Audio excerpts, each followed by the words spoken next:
Masechet Sukkah, Daf 29. We plan to complete the second perek and begin the third about a stolen lulav. So the first halacha is the Mishnah, which talked about when it rains in the sukkah and the porridge gets spoiled, then you may leave the sukkah. Tana mishit isracha mikpa shel gerisin. So what kind of dish? We're talking about some kind of porridge made out of grains. Like cream of wheat or something like that. The point is that it's something that will easily spoil, even with just a little water going in there. You're not going to want to sit in sukkah anymore. So once that happens, then a person is patur. Not only patur, but should go inside. Okay, now we have a story. Abaye hava kayateb kamed Rav Yosef bem talalta neshav zika veka maite sibuta.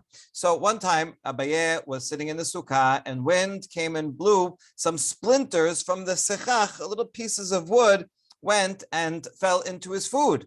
Amar lehu Rav Yosef panuli manai mehacha. Rav Yosef, who was sitting with him, he was the teacher, said, take my food, take the vessels out of here. I want to leave the sukkah. Amar le Abaye. Abaye, the student, asks, he said that Mishnah says you can only leave when things that are falling, rain is falling enough that would ruin the food. And in this case, it's not rain, but little pieces of wood. He says it's just a few splinters. Okay, so just take them out. It's not ruining the food. It's not sufficient to leave. What we see here is that it doesn't have to be rain and anything that is going to ruin the food. So this doesn't look like it reaches that level. Amar le ledidi kevan de anina da'atai kemishet isracha mikpa dameli. So Rav Yosef answered, for me, I'm very sensitive, I'm delicate. And therefore, even this, for me, I don't want to eat it anymore when this falls in. So we learn from this that it's a subjective opinion about when it's enough rain or whatever it is that ruins the food that you wouldn't want to eat it anymore. At that point, a person can go inside. Next, tenora banan haya ochel basuka v'yaradu geshamim v'yarad en matrichin oto la'alot ad sheigmor se'udato. Okay, so going on chronologically, let's say a person was in the sukkah and it started raining, and so he left. He was allowed to leave. It says he goes down because generally they put the sukkah on the roof. So he's going down to his house and he finishes, he's continuing the seudah in his house. And then maybe before he finishes eating the meal, it stops raining. So does he have to then go back outside to the sukkah? The answer is no. Once you go inside, you can finish the seudah inside, even if it stops raining. Okay, good. By the way, that's true for most meals. On the first night, we generally want to make sure to fulfill the special mitzvah of the first night. So in that case, we would go outside if it stops raining to be able to have some bread outside. Okay, the next case,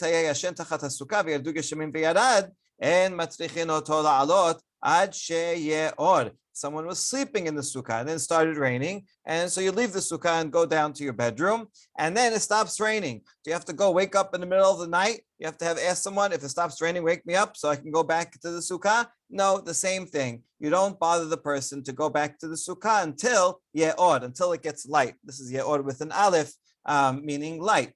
Okay, good. That's the baraita. Now we're going to analyze it. Ad sheye'od or ad sheye'od.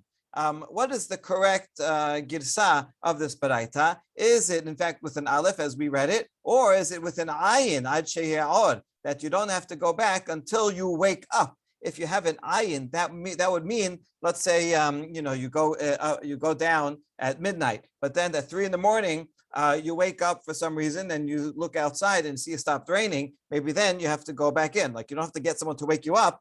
But if you do wake up before it gets light, then you do have to go back. Whereas if you have just an aleph, then that would mean that you can stay until sunrise, when presumably most people would wake up. Although it could be the reverse situation where until it gets light, then you'd have to go back into the sukkah if you want to sleep more until it gets light. If you have an ayin, then you can continue sleeping until you wake up. Anyway, which is it, an aleph or an ayin? This is an interesting question because it shows that they don't look alike, the aleph and ayin and aleph, So it shows that this baraita and baraitot in general were memorized. And memorizing it, the two words sound the same.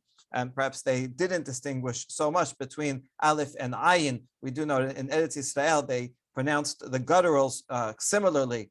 So these could get mixed up. Now, Tashema ad sheyeor v'ya'ale amud hashachar. Oh, here we have another braita that's going to help us. That says until it gets light with an aleph and amud hashachar and dawn comes. So it gets light and dawn arrives. So that's the answer. It's with an aleph. But hold on, there's something fishy about this braita. Tarte, why would it give two different definitions of when it gets light? When it gets light, that sounds like when it's very light. And dawn is only a little bit light, but anyway, it's repeated two different things, two different words for getting light. You wouldn't need that. So rather, this baraita itself must be an ayin, would make more sense. It makes more sense to say that you need both until you wake up and the sun rises. So if you have either or, you can stay in your bedroom sleeping. If you wake up in the middle of the night and you see it stopped raining, you can stay there till the morning. And if when it gets light, you had a bad sleep and you sleep until 10. Also, you can stay in your bed and you don't have to go to the sukkah. You need both conditions in order to have to go back to the sukkah after it was raining. All right, we continue with the Mishnah, which says that if it rains on Sukkot, then it's like a mashal of a servant who's bringing wine and water, that he would mix the water and the wine in front of the master, and someone takes the jug and pours it out on his face. It's not so clear from the words of the Mishnah who is pouring the water on whose face. So mi shafach lemi. Is it the servant that somehow gets angry at the master and pours it on the master? Which would make some sense because the servant is the one holding the jug of wine. Or is it the master who grabs a jug of wine and pours it on the servant? So the answer is Tashema de Tanya. We have another baraita. Again, very often we have baraitot that are parallel, similar to the Mishnah, but sometimes they have slightly different wording that can help clarify.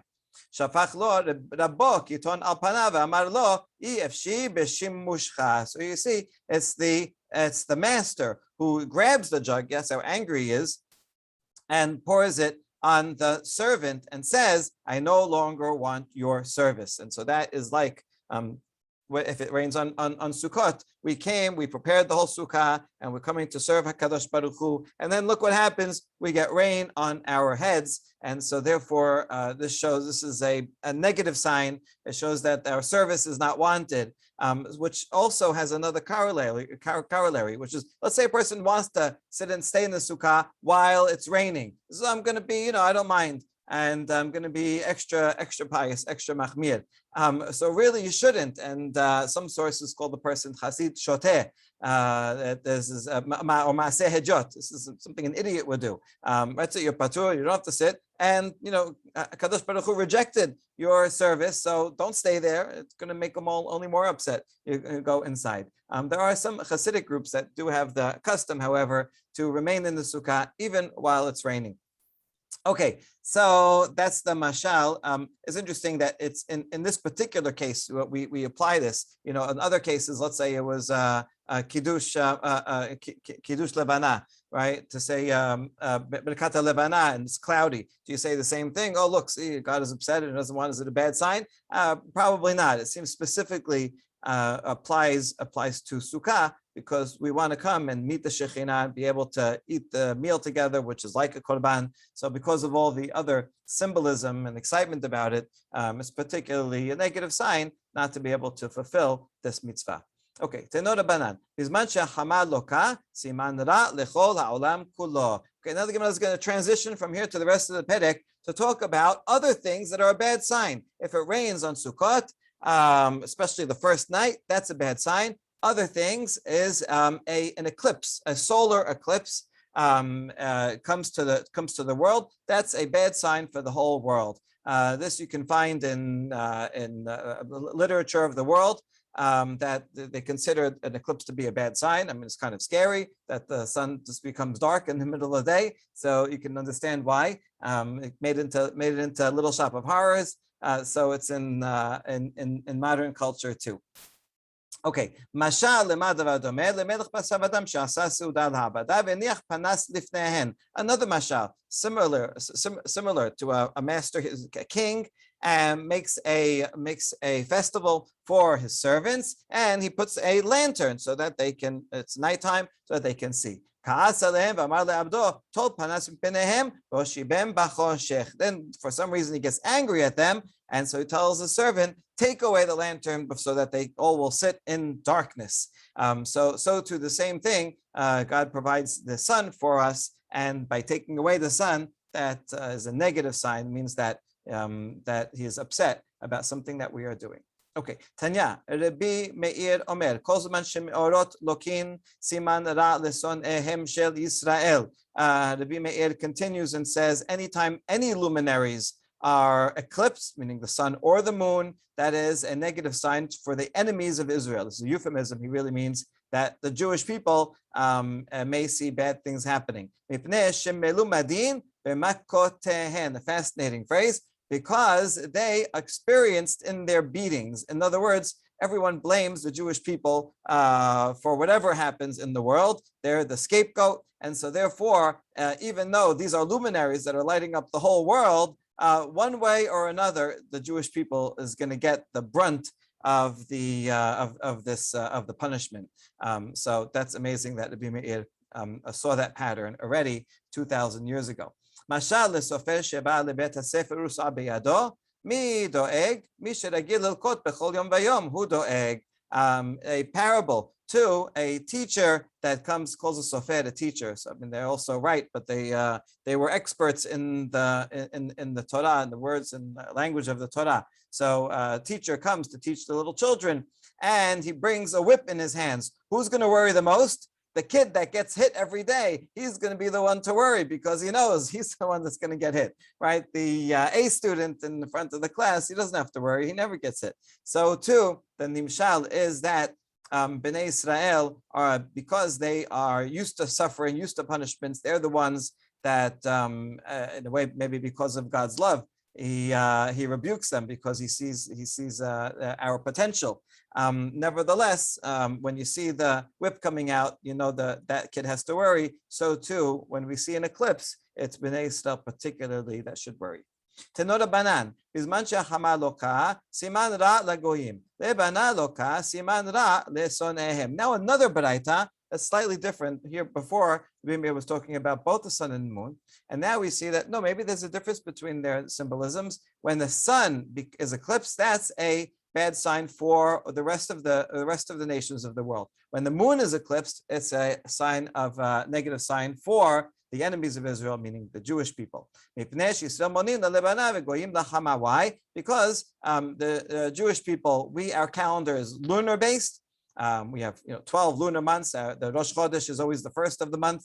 And even though we add some leap months, 7 out of 19 years, in order to correlate it with the solar year, but basically it's fundamentally a lunar year. And the non-Jews follow the sun. This is true today, the Christian calendar, but it started way back. The Christian calendar from way back was a solar calendar, and they didn't make it up. It was actually some of the Jewish sects, like the Dead Sea sect and the Sadducees. They also followed a solar calendar of 364 days. But by the time of the Talmud, they forgot about those sectarian calendars, and it became the Christian or non-Jewish calendar, Roman calendar too.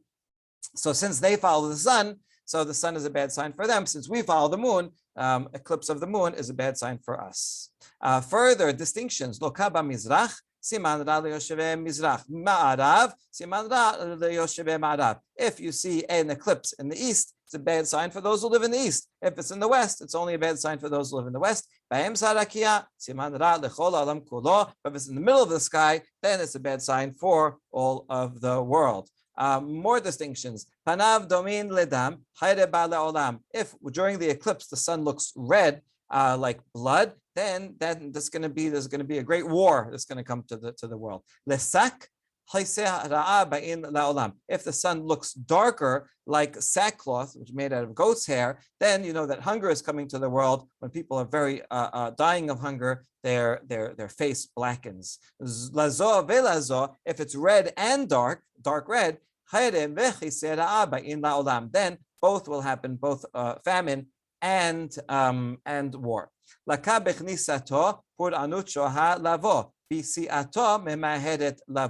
If the eclipse happens when the sun is coming in, that is after it rising, soon after it's rising, then the negative is going to take a long time to come, right? It's just still in the beginning. Whereas if it happens when the sun is setting, then it's about to leave. So that means that the negative is, the suffering is going to come quickly. Some people say the opposite.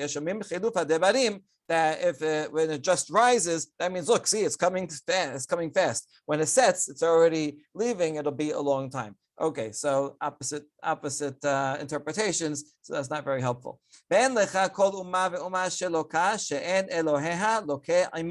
Another very interesting thesis. Every single nation that suffers has its God along with it.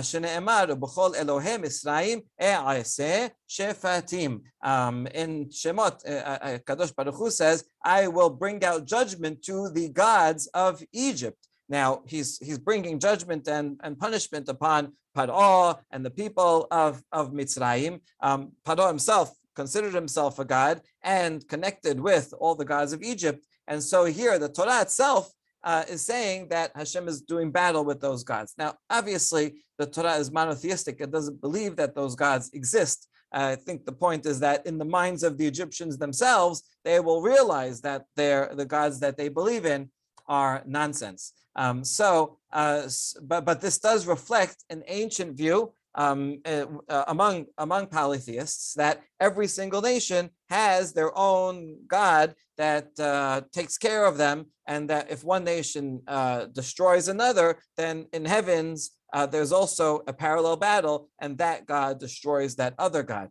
The chidush, the big chidush of the Tanakh and of the Nevi'im is that even though we, Bnei Israel, were destroyed by the Babylonians, we should not give up on the Berit. Rather, we believe in only one God. Our God actually sent the Babylonians. This is Yirmiyahu's message. Sent the Babylonians to us as punishment, not because Baal is greater than Hashem. We don't believe in Baal. Hashem did this to us. That was not a very popular message when Yirmiyahu said it, because basically saying, the Babylonians are a messenger, and yes, they're going to win, and they didn't want to hear that. But over time, Yirmiyahu's wisdom, the wisdom of that prophecy proved true, that Bnei Israel did not give up on their faith even when they went into exile, and that allowed them to come back. Okay, so anyway, this is an old idea. בזמן שישראל עושים רצונו של מקום, אין מתייראים מכל אלו שנאמר, כה אמר אדוני אל דרך הגויים, אל תלמדו, ומאותות השמיים אל תחתו, כי יחתו הגויים מהמה, גויים יחתו, ואין ישראל יחתו. This is the most important statement of this entire daf, or this entire discussion of eclipse, that when the Jewish people are fulfilling the will of the omnipresent, there's a name of God that's found often, Makom, because God is everywhere. God is the place where the world exists within. So when we do the will of Hakadosh Baruch Hu, then we don't have to worry from all the eclipses and all these signs and all that. How do we know? Because Yirmiyah himself said, this is all right, learn not from the ways of the nation and the signs of heaven, because that's all for them. They will be dismayed by them. When the other nations, the astrologer, especially the Babylonians, were known for their astrology, when they look at these signs, they'll be dismayed and said, oh no, bad things are coming to the world. But it has nothing to do with us. For us, we are controlled not by the signs of heaven, but rather directly by Hakadosh Baruch Hu. And therefore, if we're sinning, then yes, we should worry. We should worry anyway if we're not doing the right thing. And in that case, an eclipse might be a bad sign. But if we're doing the right thing, then we don't have to worry about the eclipse. This is really very important. After all those statements that said, yeah, it's a bad sign, you have to worry, and all the details of it, this is basically saying it's all nonsense. This is parallel to a discussion that we saw in Masechet Shabbat about astrology that gave all the astrological signs if someone's born on Monday and Tuesday and this hour, what it means. But eventually the Sukkah ends and says, En Mazal Yisrael. All the astrological signs have no power over Israel. We don't believe in it. we go directly to the top. We are governed by divine providence directly. Okay, so this is very important. This sugya doesn't end on this statement, but rather goes back to other statements about eclipses. So the structure isn't as neat as the one in Shabbat. So now a list of 4 things that specifically cause a solar eclipse. If the head of the court dies and he's not given a proper eulogy, it means that the people didn't have enough respect for them, didn't have enough respect for the law that he represents, and so therefore this is deserving. So what does that have to do with an eclipse? Maybe because the Chief Justice is the one that gives light unto the world. There's a lot of similarity between the sun and justice, the sun that sees everything, and in the Hammurabi Code, it's the sun that gives Hammurabi the authority to make the laws. Okay, so this the judge is supposed to be enlightening the world with laws, and if we don't respect that, then we don't deserve the sun that's parallel to it. And the second thing is, if a woman who's betrothed is raped in the city, and that means people are hearing and no one comes to her to save her, then they're deserving of this. And also for homosexual relations. And if 2 brothers are killed in the same day together. So what do these have in common? Perhaps these are things that are done in hiding, in private, and so the sun will shed light on it. The sun knows, the sun is a symbol for that. Things that are in private become public, and we know about them, and the punishment will come because of them. Okay, so those are 4 things. Lokin, for 4 things, other heavenly lights darken, moon, for people that write fraudulent documents to discredit or other people, or say just false rumors. And for people who swear falsely in testimony. Both of these have to do with the moon, because the moon is associated with hidden things, and these people are saying lies, being subversive, doing things on the sly. And those who raise small animals like goats and sheep in Israel. What's wrong with that? Well, goats and sheep are difficult to herd. I tried it once. It really is difficult. And what ends up happening is that when you shepherd them, they're going to go and eat other people's fields and end up stealing from their fields. It's very difficult to raise small animals without stealing. Big animals are easier to control, apparently. And for people that cut down fruit trees gives us great sustenance. We should have to appreciate them. There's a prohibition against cutting down fruit trees. And so all these things, you're kind of destroying something in nature. And so the moon also will darken because of that.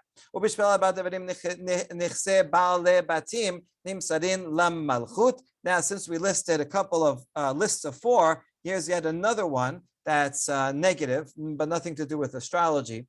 For 4 things, the property of homeowners is given over to the king, taken, confiscated. Why? For what? Someone who keeps promissory notes that were already paid. The person paid you back, and then you say, usually when someone pays you back, you're supposed to take the IOU and give it to them or rip it up. But you keep it, and so I lost it, I don't know, and you still have it. And then a few years later, you can come and claim that money again. So that's a problem. That's just cheating the system. I was wondering now, when we have checks and we have online deposit, you still have the checks. What if you try to deposit it again? I don't know. I never tried it. Val malveh b'ribit, and people that lend with interest, so their ill-gotten gain will come back to bite them, and the king will end up confiscating that property. And people who are leaders of the community, and they're powerful people, and they could have reprimanded negative actions in the community, and they did not reprimand the sinners. So they had wealth, and they could have used that power for good, and they didn't. so they don't deserve it. And also people who declare donations in public and then don't pay their bills for their aliyot. Okay, that's not relevant for us today. Amar Rav, בשביל ארבעה דברים נכסה בעלי בתים יוסיין לטמיון. The last statement of the Perek, Rava says, for another statement of four things that homeowner's property will be confiscated by the treasury, timyon. So we're talking about like the Roman treasury, where it's not just regular taxes, but things that are unfairly taken, and then you never see them again. Al kobshe sechar sachir, bal oshke sechar sachir. Someone who either doesn't pay his laborers or delays paying them. Or if someone is responsible to do something, some communal responsibility, and they don't do it, and they rely on other people. They get their friends. You do it. I'm not taking care of it. When really, you're the committee member, you're the president. You're supposed to take care of it. Val gasut haruach, and haughtiness v'gasut haruach keneged kulan. And really, haughtiness arrogance is equal to all of them. Aval ba'anavim ketiv, ba'anavim yirshu aris, v'yitannegu al rov shalom. But for those who are humble, those people will inherit the land and enjoy an abundance of peace. So that's the opposite. So those who are, since the pasuk says anavim, those who are humble inherit the land, it means those who are arrogant, they lose their land holdings. So that's what we end with, all these lists of 4 and negative signs. And we got here because we were talking about it raining on Pesach, on Sukkot, which was also a negative sign. Hadran alach hayashen. Okay, chazakim u'beruchim for completing the second perek. And as promised, we are going to begin the third perek, the famous perek called Lulav Hagazul. Vehayavesh pasul, a stolen lulav, right? You go and just take your friend's lulav without him knowing, without his permission, and you shake it. It's no good. This actually happened one year. I was in a bet knesset, and there was the bet knesset hired someone to sell to the community, and people signed up to buy them but never paid. And so the rabbi of the bet knesset got up and said, we were violating lulav hagazul, because people are taking and they never paid for them, and so therefore these are all lulav hagazul. And right then and there, one of the community members offered to pay the seller for all deficit and to make up any of his losses, to make sure that would not be. Okay, so this is a relevant halacha. So we'll see why. What's the problem with a stolen lulav? Why? I mean, it's bad to steal, right? And you'll violate stealing, but just because you violated one sin, why does that mean that if I do end up taking that lulav, that I don't fulfill the mitzvah of lulav? So we'll see. V'hayavesh pasul, also a lulav that's all dried out, like it's not green anymore, all withered away. That is pasul. Lulavim is not such a problem, but this applies also to the hadasim and adavot, and you have to keep them fresh for all 7 days. Shel Ashera ve'shel ir hanidachat pasul. If you take a lulav from an Ashera tree, a tree that's worshipped for avodah zarah, that's no good. It's associated with a sin, so you can't take that and use it to praise HaKadosh Baruch Hu for mitzvah. Ir hanidachat is a city that most of the citizens worship idolatry. And it's declared that you have to destroy the city and burn everything in it. That means everything in it is basically nothing. And so there's no way to own it because it's all condemned to be destroyed. And so that also, like idolatry, cannot be used. And so it's pasul. Not only would you violate idolatry or the mitzvah of inidachat, but also you don't fulfill your mitzvah of lulav if you take it. Other cases, niktam rosho, if the top of the lulav was cut off. We have a picture of this, right? The top was cut off. You have to cut it from the bottom, but you can't knock off the top. Or nifresu alav pasul, or if the leaves separated and they no longer are connected. A lulav has a middle spine, right? And then if the leaves here were ripped off entirely or mostly ripped off and they're just being held together, this is how they would make brooms, by the way, back then. So that is no good. Other people say that a split means talking about each leaf is doubled, is folded over and doubled if those get split open. So all these things would be a problem. Nifredu alav kasher. However, if they were ripped off, but they just separated, then that's okay. In other words, like this, right? They're still attached to the spine, but they're not tight onto the spine. They moved away a little bit. That's okay. Tanakama says you can leave it just like that. Rabbi Yehuda says is a little bit more machmir, and he says you should tie it together, right? Even though it's not naturally together, tie it together, and then that makes it kasher. Sineh hara barzel kesherot. The certain type of lulav that comes from a place called the Iron Mountain, those you can use also, even though their leaves look a little different. See, the leaves of this palm tree are shorter, so each one doesn't go all the way up like the others do. Right? It only eats one short, but even though it looks funny, that is still a good kosher lulav.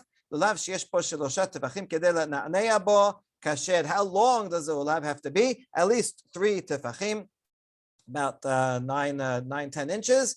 Enough that you can wave it and shake it, and that is kasher. The Gemara will discuss all these cases in depth, and let's start with the first halacha. Ka pasek v'taneh lashena b'yom tov rishon lashena b'yom tov sheni. The Gemara is surprised that the Mishnah just gave one ruling, pasak halacha, and taught without any distinction between the first day of Sukkot and the rest of the days of Sukkot. When it says Yom Tov Sheni, it's not talking about Yom Tov Sheni Shel Galuyot. That here it's even talking about in Israel, the second day of the holiday, all the days of the holiday, whether it's in Galut and it's Yom Tov or it's Chol HaMoed. The point is that the mitzvah on the first day is different from all the other days. And the mitzvah on the first day is more stringent. And so the Gemara is surprised that these stringencies would apply not only to the first day, but also to the other 6 days. So what is it talking about? Bishlama yavesh hadar ba'ainan beleka. We understand when it talks about a dry one, right? If it's all dried out, that's the second case, lulav hayavesh, that would be applicable to all the days equally, because it says hadar. Where does it say hadar? Pasuk says ukachtem lachem b'yom rishon peri ais hadar. You have to take a beautiful fruit and kapot tamarim and so on, even though hadar is really talking about the fruit, the etrog, but it applies to all of them. All the species have to be beautiful. And if it's all dried out and withered, then it's not beautiful. So we understand that would apply to all the days. And veleka. Now, and now in the times of the Bet HaMikdash, all 7 days would be deoraita to take lulav. Outside the Bet HaMikdash, only the first day. I'm sorry, scratch that. Only the first day is deoraita, because the pasuk says, "Ukachtem lachem bayom harishon peri ayes hadar kapot tamarim." Only on the first day do you have to take them, and what do you do with them? Usmachtem lifnei Hashem elokechem shivat yamim, and then you go and be happy with them for 7 days. So yes, what I said was correct. For all 7 days in the Bet HaMikdash, that's where you are doing simcha lifnei Hashem. So you have to bring them all days. But outside the Bet HaMikdash, only the first day, Ukachtem lachem bayom harishon, is the oraita. The rest of them, the rabbi said, do it midrabanan. Even though it's rabbanan, the rabbi say you should do it the proper way. So bring hadar, don't bring something that is all dried out. So we understand that yavesh applies all 7 days equally. Ela gazul, bishlama yom tov rishon, dichtib, lachem mishelachem, ela b'yom tov sheni, amai lo. However, when we talk about stolen, if you see the pasuk says, "Ukartem lachem bayom harishon," take lachem, take for yourselves. The word lachem means you have to own it on the first day. Now we learn from there that the ownership only applies to the first day. That on the first day, if you don't own it, no good. Not even borrowing, you have to own it yourself. You could do a matana or something, but the other days you don't have to own it. So how come the Mishnah? How come the Mishnah says that lulav gazul is not good all 7 days, and it really should only not be good on the first day? Okay, a side question is, how come it's assuming that Hadar applies all 7 days? It's in the same pasuk as the word lachem. So two possible answers. I like this answer. Ukachtem lachem b'yom harishon, period. Right, it looks like the Yom Harishon is going on the lachem.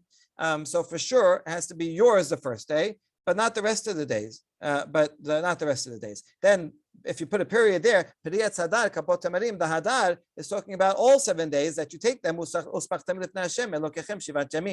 that word applies all 7 days. That's one answer. Another answer is that we learned that the minim have to be beautiful from Ze'eli ve'an vehu, that we have to beautify Hashem with the mitzvot that we do, and so that's from a different pasuk altogether. So that also would apply all 7 days. Okay, so back to the question: why is lulav hagazul no good on the first day, but on the other days it's okay? Amar Rabbi Yochanan mishum Rabbi Shimon ben Yochai mishum dava le misva haba'a ba'avera. The problem with the lulav hagazul is that it's a mitzvah that comes by means of a transgression, right? You're violating one thing in order to perform a mitzvah. So you can't do that. Shene'emar v'abatem gazul v'et hapiseach v'et ha'choleh. Gazul dumyad piseach. Ma piseach let letakanta, af gazul let letakanta. La shena lifnei yeush ve'la shena le'achar yeush. So now the Gemara is making a very interesting comparison between lulav and a korban. If you want to bring a korban, the animal has to be a proper animal. And Pasuk in Malachi says, you brought an animal that was stolen and lame and sick. Should I accept such a thing? So we learn from this Pasuk that you can't bring an animal that's stolen or lame or sick. Now, Gazul, Dumya de Piseach, it's comparing them. Something stolen is still similar to an animal that's lame. In what way is there a similarity? Just like an animal that's lame, it can't get better, right? If it has a broken leg or missing a leg, it's not going to get better.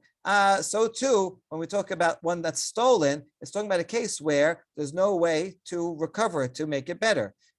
Whether it's before Yeush or after Yeush. What is Yeush? Yeush means when you lose something, right at first you say, wait, I'm going to find it. It's got to be here somewhere. At some point, you give up on finding it and you say, okay, I despair. I'm not going to find it again. So for the thief, on the thief side, when he steals it, if the owner still is expecting to find it, then the owner doesn't, then the thief does not own it. However, according to Machloket, but according to one opinion, which we're following here, once the owner gives up on the possibility of finding it, then the robber, he did violate, he still has to give it back, but the robber does own it. For example, if he does kiddushin with it, does he own it? Is he married? So bishlama lifnei yeush adam ki yakrib mikem amar rachamana. So how come this derasha here said that there's no difference between before and after yeush? I understand that before yeush, if someone steals an animal and tries to bring it as a sacrifice, that violates a clear pasuk. If you bring mikem, something that's from your own animal, and this is not yours, so it's not going to be a kosher sacrifice. But let's say the owner gave up on it. He looked around for his animal for a couple of days, says, oh, forget it, that's it, it's gone. And so now, technically, the robber owns it. So if he owns it, he doesn't violate Adam ki akib mikem. So why is it not a good sacrifice? How come Malachi here says, Gazul and Piseach, that is no good forever, even after Yeush. Rather, it's because even though he owns it, he got it in an ill-gotten way and came to him through a transgression. So you cannot now do a mitzvah that through a transgression. And so this is the source for this whole entire concept of mitzvah ba'avera. And end with one point, which is it's very interesting that they're comparing shaking a lulav to offering a sacrifice. And now we're continuing our theme. Just like a sukkah, we thought of that as being like a little mishkan, a place where the Shekhinah rests. And the meal that we eat in the sukkah is like a communion, like a sacrifice that we eat together with HaKadosh Baruch Hu. So too, the lulav is continuing that theme. And the lulav also is comparable to a sacrifice. And even in the details of the law, of it being stolen, being pasul, is also derived from this comparison of lulav to korban. Baruch Adonai le'olam, amen ve'amen.